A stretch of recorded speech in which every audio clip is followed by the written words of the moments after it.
Good afternoon, 8th grade. Hope you all are safe and fine. Beta, as you know, we had read our lesson 14 in class.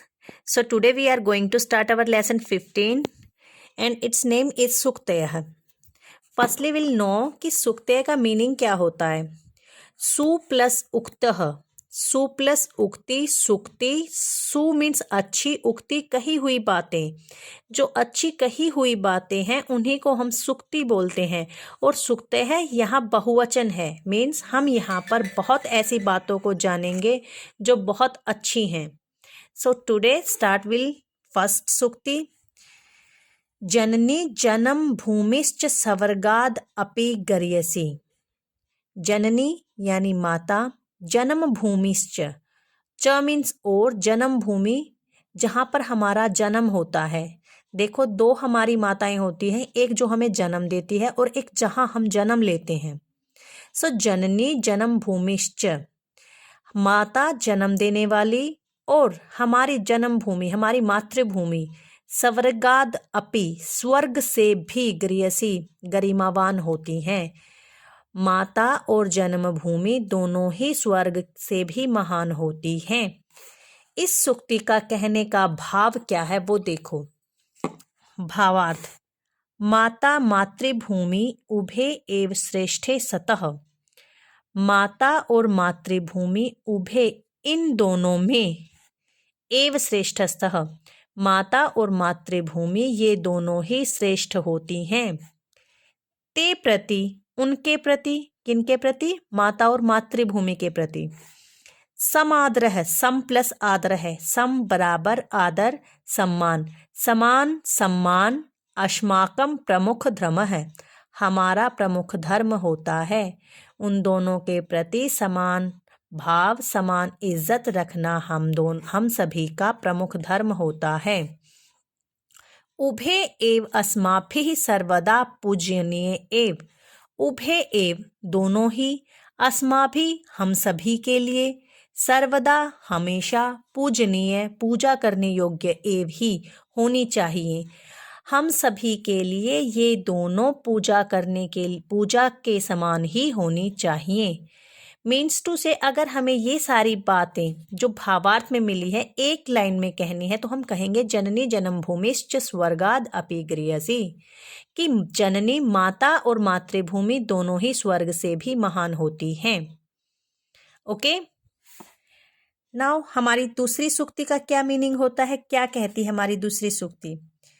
ये हमारे जो ग्रंथ होते हैं उनसे ली गई कुछ महत्वपूर्ण सूक्तियां बेटा, जिससे हमें अपनी रूटीन लाइफ में जीने के लिए, अच्छी आदतों को फॉलो करने के लिए इनसे प्रेरणा मिलती हैं.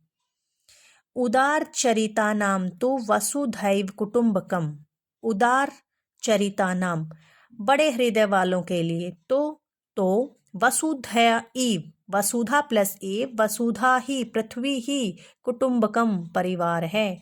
बड़े हृदय वालों के लिए तो पृथ्वी ही पूरा परिवार है.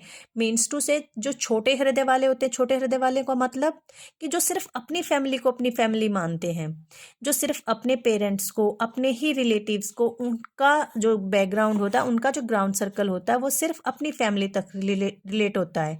बट जो उदार चरिता नाम से क्या रिलेशन निकलता है कि जो बड़े हृदय वाले होते हैं उनके लिए अपनी सोसाइटी, अपना देश, अपनी कंट्री, आफ्टर दैट पूरा वर्ल्ड ही उनके लिए क्या लगता है कि ये तो हमारी फैमिली ही है. सभी को एक फैमिली की तरह ही रहना चाहिए. ये सूक्ति हमें इसी तरह की प्रेरणा देती है. और जो हमारी इंडियन कल्चर है, हमारी भारतीय संस्कृति है, वो भी हमें यही सिखाती है कि हम जो हमारे देश के लोग हैं, हमारी जो संस्कृति है हमें सिखाती है कि पूरी पृथ्वी ही हमारा परिवार है. तो उदार चरिता नाम तो वसुधैव कुटुंबकम, क्या मीनिंग हुआ इसका कि बड़े हृदय वालों के लिए तो पृथ्वी ही परिवार है. इसको अब भावार्थ में देखो कि एग्जैक्टली ये वाली लाइन हमें क्या कह रही है. ये जनाः उदारा संति, ये जो जनाः लोग, उदारा उदार, संति होते हैं यानी विनम्र होते हैं, बड़े हृदय वाले होते हैं. ते जनाः वे लोग, संपूर्ण धराम पूरी पृथ्वी को, स्वपरिवारम अपना परिवार, इव मन्यन्ते ही मानते हैं. जो लोग उदार हृदय वाले होते हैं वे पूरी पृथ्वी को ही अपना परिवार मानते हैं. उदारः जनः सर्वे सह तथैव व्यवहारं कुर्वन्ति। उदारः जनः, उदार लोग, सर्वे सह सभी के साथ, तथैव वैसा ही, व्यवहारं कुर्वन्ति व्यवहार करते हैं, यथा ते स्वजनान् प्रति कुर्वन्ति जैसा कि वे सब जनान, अब सब मीन्स होता है अपना, जनान लोगों के, प्रति कुर्वन्ति करते हैं। मतलब जो अच्छे लोग होते हैं वो दूसरों के साथ भी वैसा ही व्यवहार करते हैं जैसा वो अपने लोगों के साथ करते हैं। वो दोनों में डिफ्रेंशिएट नहीं करते, पार्शियलिटी शो नहीं करते।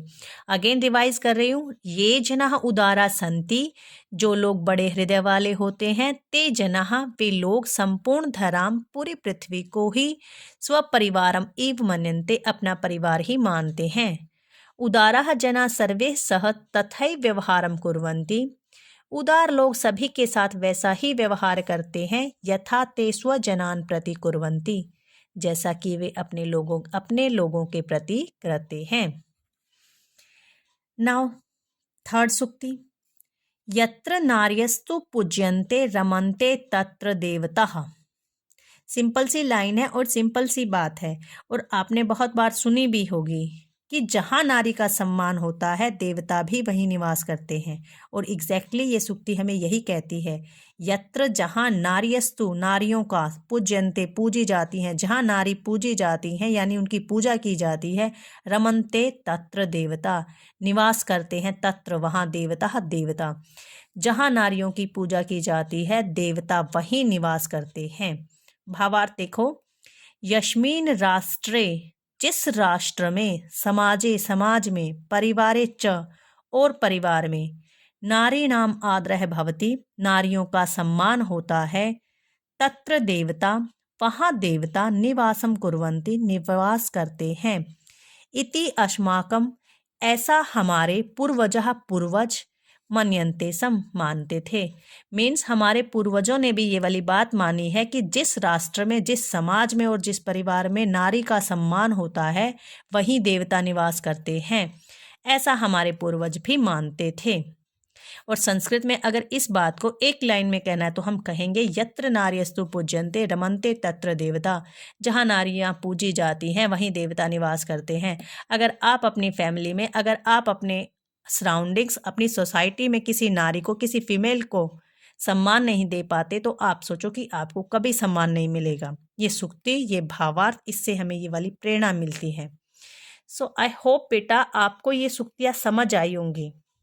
सो आई होप आप इनको फर्स्ट से लेकर थर्ड तक सूक्ति विद देयर भावार्थ रीडिंग करेंगे विद हिंदी ट्रांसलेशन।